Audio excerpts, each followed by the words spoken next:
Hello everyone, welcome to learning classes. आज हम लोग पढ़ेंगे इकोनॉमिक्स का बेसिक्स। आपके 11th में है और जैसा कि मैं बोलता हूँ आपके सारे कॉमर्स के सब्जेक्ट आपके घर में अवेलेबल है।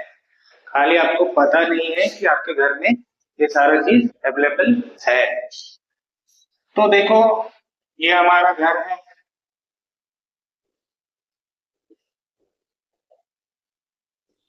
इसमें कौन कौन रहता है? पापा, मम्मी, आप और ग्रैंड पेरेंट्स। ठीक है। ठीक है। कमा के कौन लाता है? पापा। पापा अर्न्स। क्यों कमाते हैं? पापा क्यों अर्न करते हैं? क्योंकि आप लोगों को सबको चाहिए,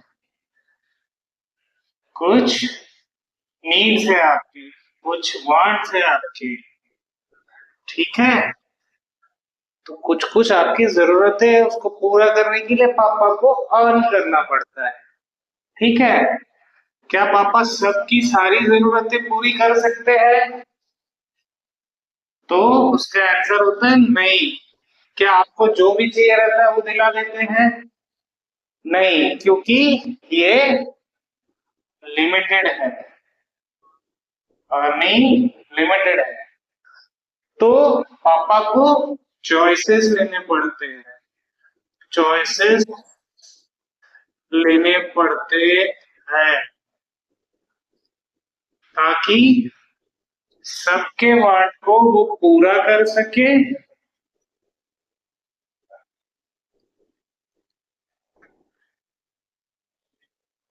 है ना? सबके वांट्स को वो पूरा कर सके, उसके लिए उनको चॉइसेस लेना पड़ सकते और सब खुश रहे, यही है।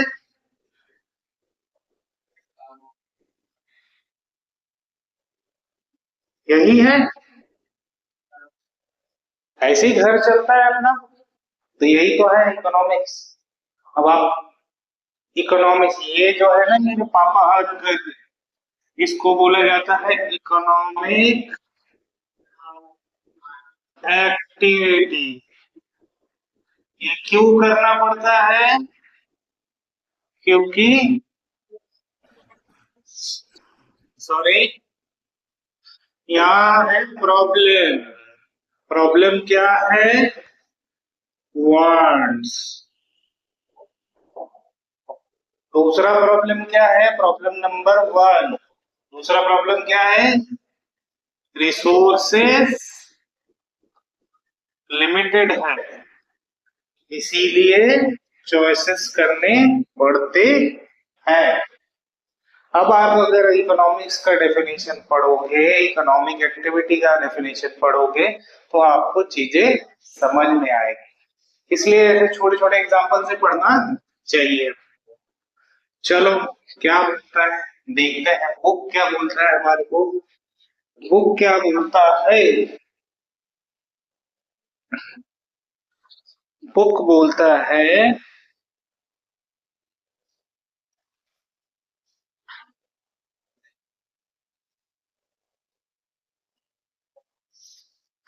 it is a social science. Economics is a social science which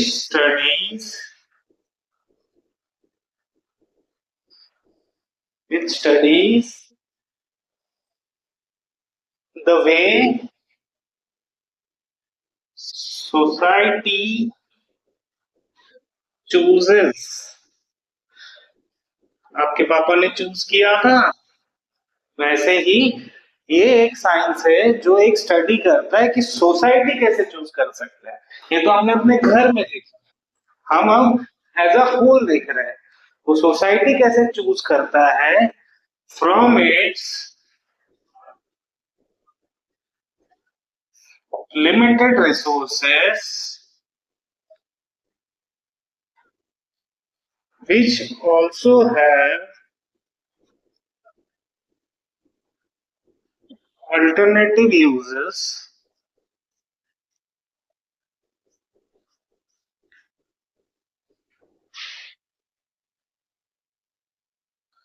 to produce goods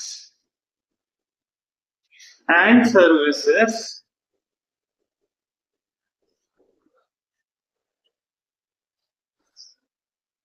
and distribute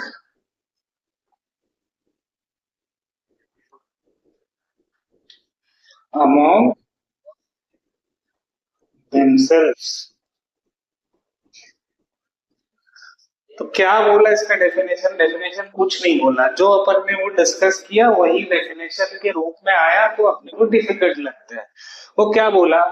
एक स्टडी है जो सोसाइटी के चॉइसेस की स्टडी करता है कि लिमिटेड रिसोर्सेस के साथ वो कैसे प्रोड्यूस करते हैं गुड्स एंड सर्विसेज, और उसको आपस में कैसे बांटते हैं।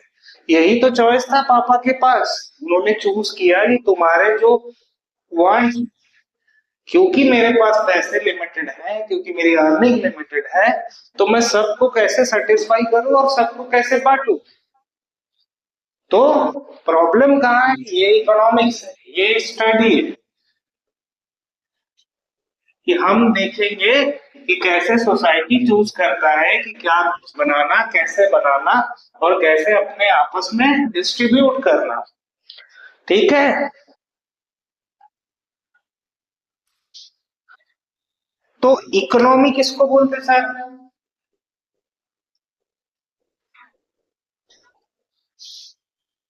इकोनॉमी अगर आप बोलोगे तो होटल्स हो गए, ठीक है, बिजनेसेस हो गए, बिजनेस हाउसेस हो गए, ठीक है सर, और क्या हो गया, हॉस्पिटल्स हो गए, ठीक है, इंडस्ट्रीज हो गई।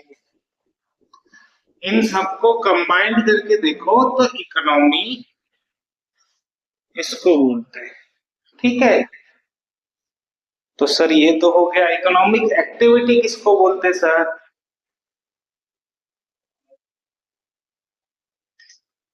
इकोनॉमिक एक्टिविटी हमने तीन चीजें भी पढ़ा, ये तीसरा पढ़ रहे हैं। ठीक है। इकोनॉमिक्स सारे जो आपके बिजनेस हाउसेस है उसको क्लब करके देखोगे, जिसमें व्यापार है उसको क्लब करके देखोगे तो उसको एज अ होल को इकोनॉमिक, इकोनॉमिक एक्टिविटी को क्या किसको बोलते हैं? Involve the production of goods and services and their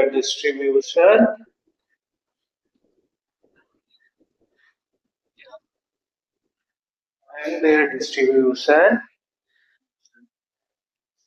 and consumption, often for monetary gains। मतलब कोई भी एक्टिविटी जिसमें आप कुछ चीज प्रोड्यूस कर रहे हो, या तो डिस्ट्रीब्यूट कर रहे हो, या कंज्यूम कर रहे हो फॉर मॉनिटरी पर्पस, उस पूरे एक्टिविटीज को बोला जाता है इकोनॉमिक एक्टिविटी। और यहाँ सारी जगह इकोनॉमिक एक्टिविटी ही चलती है, इसको एज अ होल इकोनॉमी बोलते हैं। ठीक है। और इसकी स्टडी को, इकोनॉमिक्स को किसको बोलते हैं? इकोनॉमिक्स उसकी स्टडी को बोलते हैं कि सोसाइटी एज अ होल इतने सारे जो हमारे पास लिमिटेड रिसोर्सेस है उसका यूज कैसे करती है इतने सारे वांट सेटिस्फाई करने के लिए। मतलब वो क्या प्रोड्यूस करेगी। देखो जैसे गवर्नमेंट ऑफ इंडिया है, ठीक है, हम कितने, लगभग लगभग 125 करोड़, 150 करोड़ लोग हैं। इनको डिसीजन लेना पड़ता है, हम कितने स्कूल्स बनाए, स्कूल्स बनाए, कितने हॉस्पिटल्स बनाए, ठीक है, कितने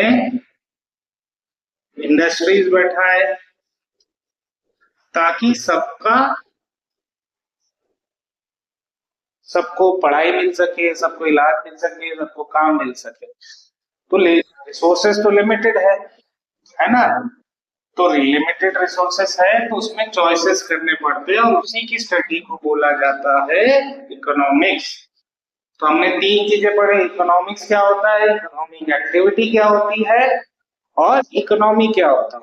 अब इकोनॉमिक प्रॉब्लम, और अगर ये नहीं होता तो, अगर इसका जन्म नहीं होता तो हमको ये सब्जेक्ट भी नहीं होता, ये सब्जेक्ट हमको होता ही नहीं, क्योंकि इसी से ही प्रॉब्लम अराइज हुई, उसी का सॉल्यूशन हम ढूंढ रहे हैं। प्रॉब्लम क्या है, ह्यूमन वांट्स आर अनलिमिटेड, हमारी चाह कभी खत्म ही नहीं होती। आदमी की, इंसान की तो कभी नहीं खत्म होती। ठीक है, एक चीज मिलेगी तो दूसरा चीज, दूसरी चीज मिलेगी तो तीसरा चीज। अब प्रॉब्लम क्या है, ये एक प्रॉब्लम है। अब प्रॉब्लम क्या है, रिसोर्सेस आर लिमिटेड। अब भाई जगह, जमीन, नदी, पानी सब लिमिटेड ही है हमारे पास। आज अगर हम, समझ लो एक माइंस है, आज अगर हम पूरे माइंस को खोद के उसका सारा मिनरल निकाल के बेच देंगे तो कल के लिए कुछ नहीं बचने वाला है, आने वाली जनरेशन के लिए। तो रिसोर्सेस लिमिटेड है। और तकलीफ क्या है, रिसोर्सेस हैव अल्टरनेटिव यूजेस। तकलीफ ये भी है, अब भाई गाड़ी में पेट्रोल लगता है, जनरेटर चलाने के लिए भी पेट्रोल लगता है। तो रिसोर्सेस एक तो लिमिटेड है, पेट्रोल लिमिटेड है हमारे पास, उसके बाद भी उसके दो यूजेस है। अब उसमें से चॉइस करना है ज्यादा जरूरी क्या है। तो ये इकोनॉमिक प्रॉब्लम नहीं होता तो आपको इकोनॉमिक सब्जेक्ट ही नहीं होता। तो हमने चार चीजें पढ़ी, फिर से रिवाइज करते हैं हमने क्या क्या पढ़ा। और ये देखो, ये हमने जो पहले एग्जांपल लिया उसमें क्या था, घर में प्रॉब्लम क्या थी, सबको कुछ ना कुछ चाहिए, ये चार लोगों को वांट्स थे। ठीक है, वो वांट्स अनलिमिटेड थे। पापा क्या कर रहे थे, इकोनॉमिक एक्टिविटी कर रहे थे ना, पैसा अर्न कर रहे थे। फिर चॉइस कर रहे थे, मतलब इकोनॉमिक्स लगा रहे थे, इकोनॉमिक्स लगा रहे थे, है ना। क्यों, to satisfy your wants with limited resources. तो सब चीज हमारे घर पे है। ठीक है, तो ये मैंने आपको बेसिक एक इकोनॉमिक्स का चैप्टर आपको सिर्फ एक अंडरस्टैंडिंग दी है। और होप सो आपको थोड़ा बहुत इकोनॉमिक्स समझ में आया होगा। मैं वीडियो बहुत ज्यादा लंबा नहीं बनाऊंगा क्योंकि वो फिर इंटरेस्ट नहीं रहेगा आपका वीडियो में। सो अगर आपको अच्छा लगा और ऐसे एग्जाम्पल लेके आपको पढ़ना है तो जमशेदपुर में लर्निंग क्लासेस, जो कि सोनारी एरिया में है, आपके माउंट कार्मल स्कूल के पास है, आप प्लीज वहां कांटेक्ट करिए। कांटेक्ट नंबर आपको दिया गया है। अगर आपको हमारे पास पढ़ना है तो आप प्लीज ज्वाइन करिए। Thank you and happy learning.